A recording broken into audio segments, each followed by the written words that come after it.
You know about the horse chestnut tree? A tree that grows into huge, can live about 300 years. Hello guys, so as you see I'm in the park. These are horse chestnuts and these, look at, as you can see, all these are spikes.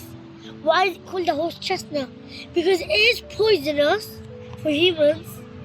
I don't know how people eat it, just manpower.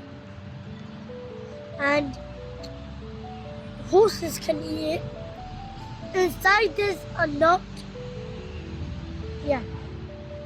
So they come from a horse chestnut tree. I think this is one.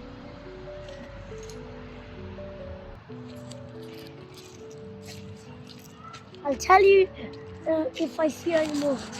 But if you see closely, you can see these white dots here.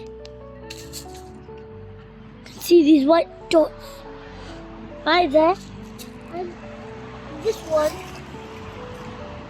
they're right there.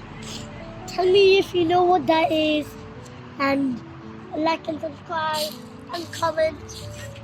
What are the white dots and how do people eat them, and how do people eat horse chestnut? Okay, bye bye bye bye bye bye.